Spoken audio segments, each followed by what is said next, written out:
एक बार फिर से आप सभी का स्वागत है हिंदी आंगन में। रास्ते खुद नहीं बनते, बनाने पड़ते हैं। रास्ते खुद नहीं बनते, बनाने पड़ते हैं, वरना नदी कभी पार जाने नहीं देती। मेहनत वो हथियार है जो यदि लगन से हो तो नाकामयाबी को कभी पास आने नहीं देती। इन्हीं पंक्तियों के साथ शुरू करते हैं आज की क्लास। कल की क्लास में हम लोगों ने स्वर से संबंधित सभी प्रश्नों को पढ़ा। पूरी जितनी भी व्याख्या वहाँ पर हुई, एक भी प्रश्न आपका स्वर से संबंधित छूट नहीं सकता। और आज की क्लास में हम पढ़ेंगे व्यंजन। व्यंजन के सभी प्रकार, सभी भेद और किस प्रकार से वो कार्य करते हैं, हम लोग कंफ्यूज कहाँ होते हैं, क्यों होते हैं और उसे याद कैसे रखा जाए, ये सभी तथ्य हम पढ़ेंगे आज की क्लास में। चलिए शुरू करते हैं। व्यंजन वर्ण। सबसे पहले हम ये जाने कि जिन वर्णों का उच्चारण स्वरों की सहायता से होता है उन्हें व्यंजन कहते हैं। व्यंजन वर्ण के साथ स्वरों का लगाना मुख्य होता है, अनिवार्य होता है। बिना स्वरों के आप शब्द निर्माण नहीं कर सकते, भाषा नहीं बन सकती। दूसरा, स्वतंत्र नहीं होते व्यंजन। जिस प्रकार स्वर स्वतंत्र होते हैं उस प्रकार व्यंजन स्वतंत्र नहीं होते। तो ये होता है व्यंजन का जो है परिभाषा। आगे चलते हैं, इसके भेद जान लेते हैं। उच्चारण के स्थान पर इसके भेद कितने हैं? उच्चारण के स्थान पर यानी उच्चारण स्थान के आधार पर किस प्रकार हम व्यंजनों का उच्चारण करते हैं, यहाँ से लेकर यहाँ तक वर्ण किस प्रकार बाहर आता है, और ये सभी हम देखते हैं। सबसे पहले हम देख रहे हैं काकल्य वर्ण। काकल्य वर्ण जिन वर्णों का उच्चारण कंठ स्थित काकल यानी हमारा ये जो कंठ है, यहाँ पर एक काकल होता है, स्वर तंत्री जो होती है जिससे आवाज़ निकलती है। काकल स्वर यंत्र मुख, स्वर यंत्र मुख इसको कहते हैं काकल को। इससे होता है, इसका उच्चारण में मुख विवर मुख्यतः खुला रहता है। मुख विवर, ये जो आपका मुख विवर है ये खुला रहता है। और ये कौन सा वर्ण है? हाँ। बहुत बार प्रश्नों में ये बना हुआ है, एक ही वर्ण है जो काकल वर्ण है, वो है हा। जब हम हा बोल रहे हैं तो देखिए ये जो मुख विवर है ये खुला हुआ है पूरा। सबसे बड़ी बात, आप इतना भी याद रख लेंगे तो भी काफ़ी है कि काकल में मुख विवर खुला रहता है और काकल वर्ण एक ही है, वो है हा। ठीक है, हा इस प्रकार बोलेंगे। अगला लेकर चलते हैं कंठ्य। कंठ्य, कंठ क्या हुआ? यहाँ हमारा कंठ स्थित है तो कंठ वर्ण का उच्चारण भी कंठ से ही होता है। जिन वर्णों का उच्चारण कंठ से होता है उन्हें कंठ्य वर्ण कहते हैं, कंठ्य व्यंजन कहते हैं। देखिए इनका उच्चारण का स्थान करते समय, इन व्यंजनों का उच्चारण करते समय जीवा का पिछला भाग, जो हमारी जीभ है ना, इसके कई भाग हैं। एक आगे की नोक है, फिर अगला भाग है, फिर ये पिछला भाग है जहाँ से ये बनी हुई है।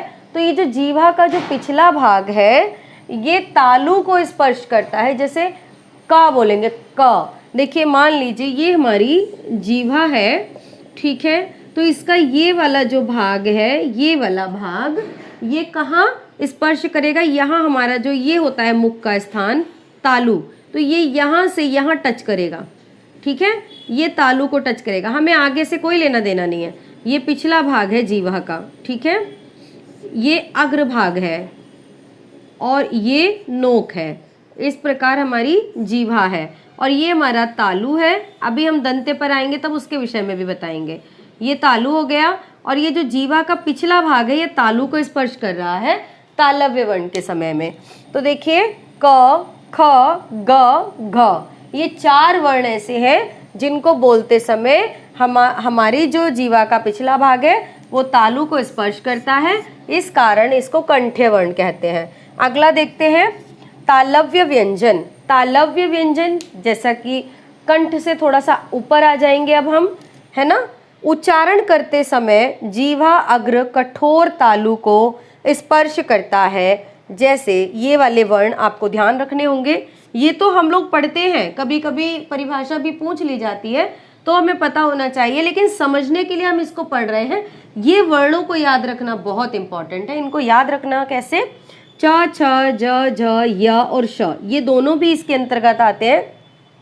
तो जब हम च बोल रहे हैं, च च, तो जो हमारा ये तालु है, कठोर तालु, ये तालु है ऊपर है यहाँ पर, और कठोर तालु है, तब हम चा बोलते हैं, चा। तो जीभा का अग्रभाग, ये वाला भाग, ये वाला हिस्सा, ठीक है, ये वाला हिस्सा है अग्रभाग। ये अग्रभाग यहाँ टच करता है, ठीक है, ये जीभा का अग्रभाग है, ये यहाँ टच करता है ऊपर। जब हम बोलते हैं चा तो हमारी जीभ ऐसे हो जाती है और चा ऊपर जाती है, ठीक है। तो ये अग्रभाग कठोर तालु को स्पर्श करता है च, छ, ज, झ या शा बोलते समय, ठीक है। इतना हो गया, मुझे उम्मीद है आपको अच्छे से समझ आ रहा है। यहाँ देखिए मूर्धन्य है, मूर्धन्य में क्या होगा, मूर्धन्य सबसे पहले हम जानेंगे कि इसमें क्या है, उच्चारण करते समय जीवाग्र, जीवाग्र का मतलब है जीवा का अग्रभाग, ठीक है, आगे का हिस्सा। जीवाग्र कठोर तालु के पिछले भाग को स्पर्श करता है। देखिए यहाँ पर क्या है ना, तालु भी, ये देखिए तालु का पिछला भाग है, ये अग्र भाग है तालु का, ये कठोर भाग है, ठीक है, ये हमारा तालु है। तो इसका जो ये वाला हिस्सा है और ये वाला हिस्सा, जब हम तालव्य वर्ण बोलेंगे तब यहाँ टच कर रहा है, लेकिन जब हम मूर्धन्य वर्ण बोलेंगे तब ये जीभ ऐसे मुड़ जाएगी, देखिए ऐसे मुड़ जाएगी, और मुड़ने पर ये इस प्रकार से इसका आकार होगा और ये कठोर तालु के पिछले भाग को स्पर्श करेगी, ठीक है। ये आपकी जीभा है और ये मुड़ जाएगी और यहाँ टच करेगी तालु के पिछले भाग को।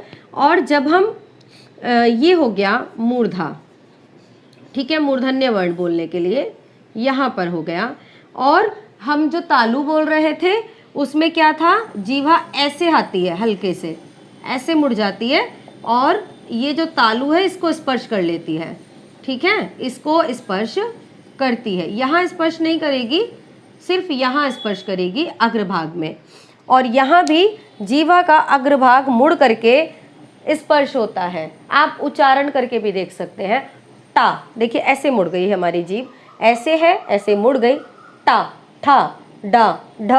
तो ये इस प्रकार मूर्धन्य उच्चारण करते समय जीवा के अग्रभाग को स्पर्श करती है, ट, ठ, ड, ढ। इसके अलावा र, श, ये भी मूर्धन्य वर्ण है। तो मुझे उम्मीद है कि आपको बहुत अच्छे से समझ में आ रहा होगा। फिर तो देखिए अगला देखते हैं, वर्तस्य व्यंजन। वर्तस्य क्या होता है, हमारे जो दांत होते हैं, दांत के ऊपर मसूड़ा होता है। देखिए इस प्रकार से एक लेयर होती है, इसके नीचे यहाँ पर दांत होते हैं, ये दांत हो गए। इसके ऊपर एक लेयर होती है जिससे दांत जुड़े होते हैं, ठीक है, और इसके ऊपर एक और लेयर होती है, इतना मोटा हमारा मसूड़ा होता है।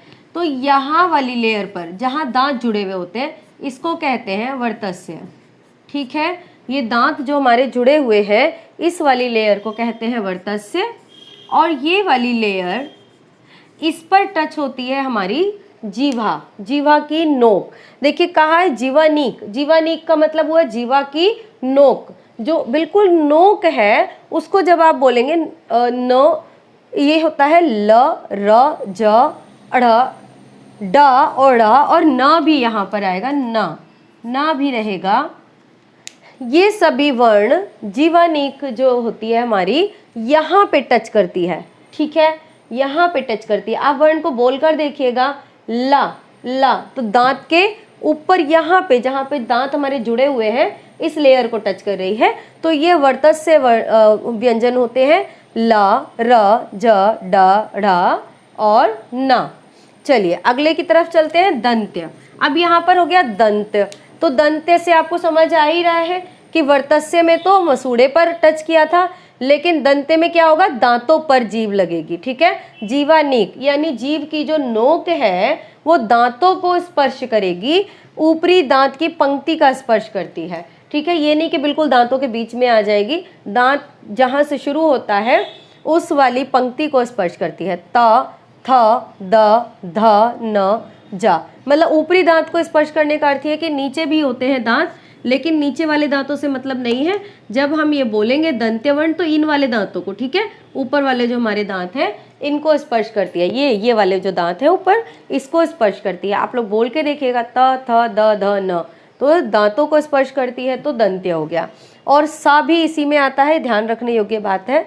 न न जो है वो वर्तस्य है, त थ द ध न इसका पंचम वर्ण है, इसलिए इसके साथ है। ओष्ठ है, ओष्ठ है, आप सिंपल सी बात है, उच्चारण के समय क्या होगा, दोनों ओठ आपस में स्पर्श करते हैं, प फ ब भ म, ये भी ओष्ठ है क्योंकि ये आपस में स्पर्श करते हैं। तो इसके आगे के व्यंजन को जानते हैं कि किस प्रकार से आगे व्यंजन होते हैं। इतना समझ में आया होगा मुझे उम्मीद है। यदि फिर भी कोई डाउट होता है, किसी प्रकार से कोई प्रश्न पूछना होता है, तो आप मुझे कमेंट कर सकते हैं, आपको आंसर ज़रूर मिलेगा। चलिए अन्य तथ्यों को देखते हैं। 8वां पॉइंट है जीवा मूल्य।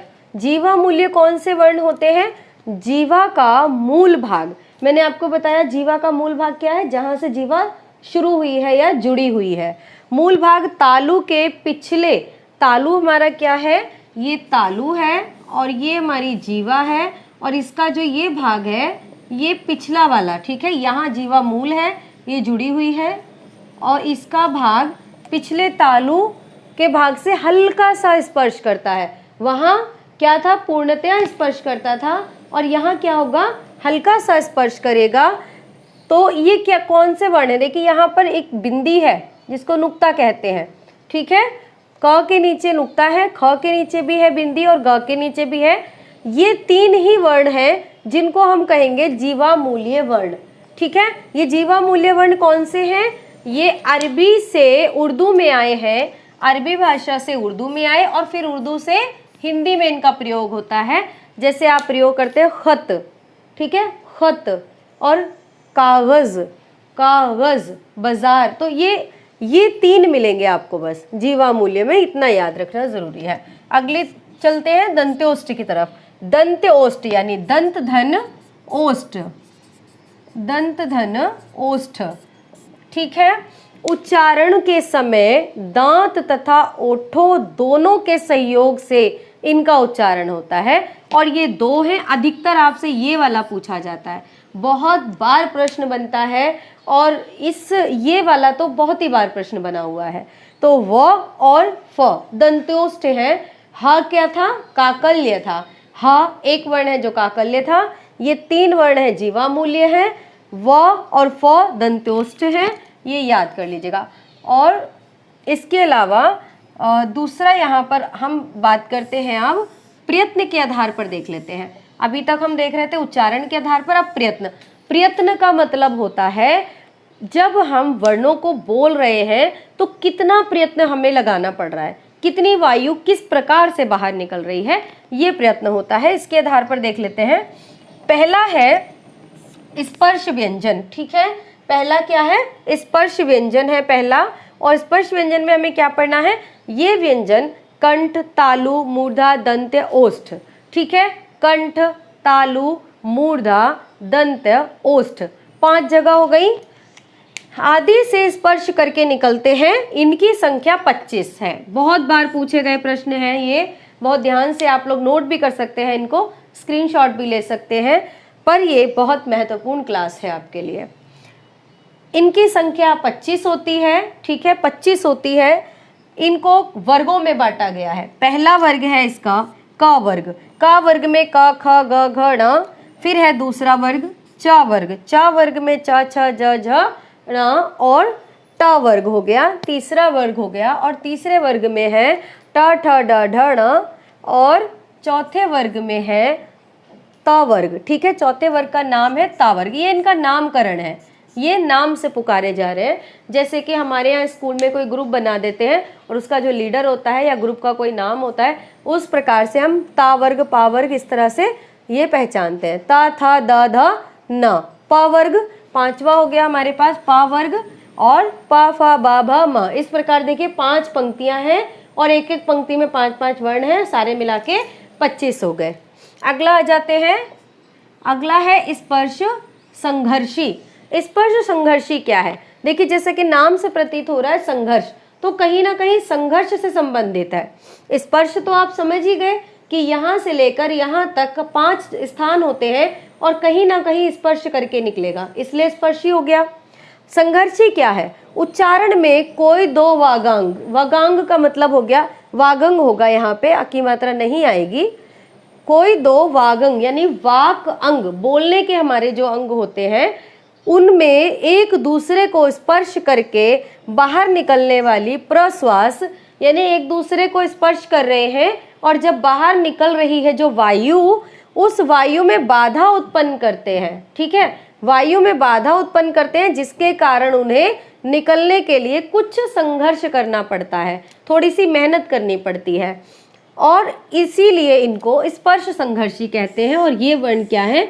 स्पर्श संघर्षी कहलाते हैं। तो देख लेते हैं कौन कौन से वर्ण हैं जो स्पर्श संघर्षी हैं। वो हैं आपके च, छ, ज, झ। ये वर्ण आपके स्पर्श संघर्षी वर्ण कहलाते हैं। ठीक है, तो देखिए अगला पॉइंट लेते हैं संघर्षी। यहाँ हमने पढ़ लिया स्पर्श संघर्षी। अब देखते हैं संघर्षी। जिन वर्णों के उच्चारण के समय मुख के यानी हमारे मुंह के वागंग, वाक अंग, बोलने के जो अंग हैं वो परस्पर इतने समीप आ जाते हैं कि बाहर निकलने वाली जो हमारी श्वास होती है, जो वायु होती है, वो इस संकरे मार्ग से जब बाहर आती है तो उसको बाहर निकलने के लिए काफ़ी संघर्ष करना पड़ता है, इसीलिए इनको संघर्षी कहते हैं। ये वर्ण आपके हो गए ख, ग, ज, श, श, ह। और ये जो ज और फ, ये दो वर्ण हैं, ये फारसी के संघर्षी हैं। ठीक है, तो इतना हमने देखा। बहुत ही महत्वपूर्ण प्रश्न इनमें से बनते हैं। आप चाहें तो इसका स्क्रीनशॉट भी ले सकते हैं और इसको नोट भी कर सकते हैं। एक एक वर्ण, एक एक अक्षर में, एक एक पंक्ति में आपके प्रश्न है यहाँ पर। और इसी तरह आप बने रहिए, वीडियो को स्किप मत कीजिएगा क्योंकि कहाँ कौन सी महत्वपूर्ण बात कह दी जाती है और वो मिस हो जाएगी।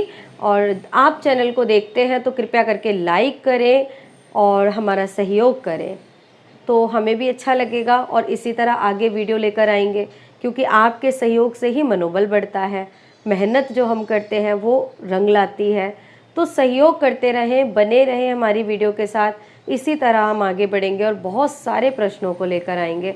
ये जो हम पढ़ रहे हैं स्वर और व्यंजन, ये वीडियो में कंप्लीट होते ही कम से कम 200 प्रश्नों की श्रृंखला इन पर मैं लाने वाली हूँ और उसके बाद आपका वर्ण व्यवस्था से एक भी प्रश्न गलत नहीं हो सकता।